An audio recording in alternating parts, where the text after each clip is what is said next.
তো দুই গ্রামবাসীর মধ্যে দাওয়া পাল্টা দেওয়া দুবার। প্রথম যে ঘটনাটি আমরা জানলাম যে দুটি বাচ্চা টিকটক ভিডিও কেন্দ্র করে তাদের মধ্যে সংঘর্ষের ঘটনা ঘটে। তার আগে একজন মহিলা তার ওয়াইফ নিয়ে বেড়াইতেছে যে বাঁশখালীর যে সন্ত্রাসী দুর্গরা জুড়ে তার মহিলারে নেওয়ার অপহরণ করার চেষ্টা করছে। যে আমাদের গ্রামের যারা এরা 2-3টা ছেলে প্রতিবাদ করছে যে না নেওয়ার জন্য, এরপরে ওরা সংঘর্ষে জড়িত হয়েছে।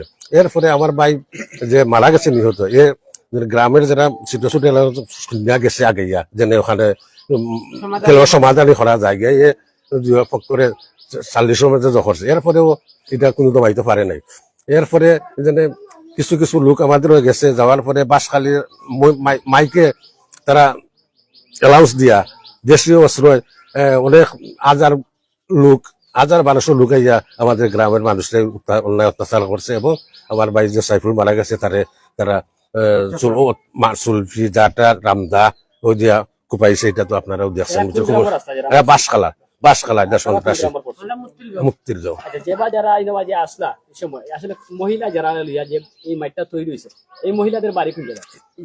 আমি এখনো পুরা কইতাম পারি ওনার এত সন্ধ্যার ওখানে হয়েছিল। পরবর্তীতে সাইফুল ইসলামকে কিভাবে পেলেন এবং কতক্ষণ পরে পেলেন? অনুমান আধা ঘন্টা কাছাকাছি সময়ে যে উদ্ধার করছেন ওসি সাহেব ও 2জন কাউন্সিলর। এরা গিয়া যেন ওরা সাইফুল ইসলামের মাইরা লাশ গুম করার চেষ্টা করছে। এরপরে সাতক থানার ওসি সাহেব 2-3জন কাউন্সিলর ওরা গিয়া বাঁশখালা সন্ত্রাস করে দাওয়া করে লাশ উদ্ধার করছে। লাশ উদ্ধার করে অ্যাম্বুলেন্সে সিলেট পাঠিয়ে দিছে।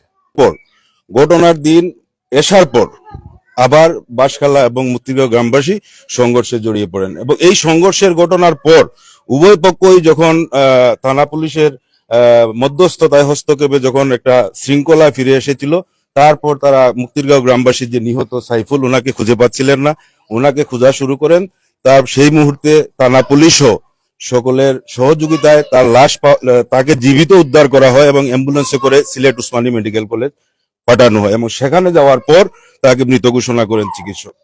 এটা আসলে অত্যন্ত দুঃখজনক এবং নৃশংস একটি ঘটনা, যেটা হচ্ছে যে অপরাধী যে বা যারাই হোক এই হত্যাকাণ্ডের সাথে প্রকৃতপক্ষে যারা জড়িত প্রকৃত অপরাধীদের চিহ্নিত করে প্রশাসন পুলিশ আইনের মুখোমুখি বিচারের মুখোমুখি দাঁড় করবেন এবং দৃষ্টান্তমূলক শাস্তির ব্যবস্থা হবে।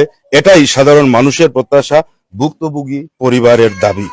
তো যে বিষয়টি হচ্ছে যে এই ঘটনা আসলে কেন একটু আলোকপাত করতে চাই যে টিকটক সামাজিক যোগাযোগ মাধ্যম ফেসবুক কিন্তু এখন অর্থনীতির গণ্ডি পেরিয়ে গেছে। আপনারা সকলেই জানেন সারা বিশ্বে একটা নেতৃত্ব দিচ্ছে ফাইন্যান্সিয়াল বিষয়ে। তো এটার কিন্তু কিছু খারাপ দিকও আছে।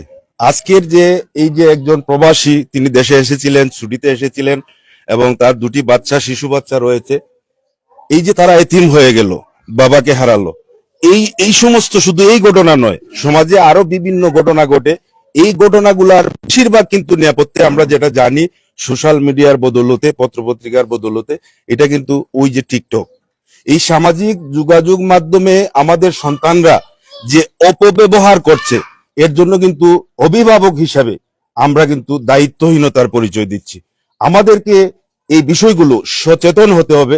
আমাদের সন্তানরা কি করছে, কোথায় যাচ্ছে, কিভাবে স্কুলে যাচ্ছে, কিভাবে কলেজে যাচ্ছে, এটা শুধু সেই বিচারের হলেই যে ওই ঘটনা ঘটবে না, এর কিন্তু নিশ্চয়তা নেই। এর নিশ্চয়তা কেবল সমাজ ব্যবস্থা, রাষ্ট্র ব্যবস্থা দিতে পারে। আমাদের সন্তানদেরকে সামাজিক যে দায়বদ্ধতা, যে দায়িত্ববোধ, তাদেরকে সেই শিক্ষা আমাদেরকে গড়ে তুলতে হবে। সুতরাং সেই দিকেও আমাদের খেয়াল রাখতে হবে। হয়তো জানতাম না যে সাইফুল ইসলামের কোনো ভাই নেই, বাবা নেই, একাই ছিলেন সাইফুল ইসলাম এই পৃথিবীতে।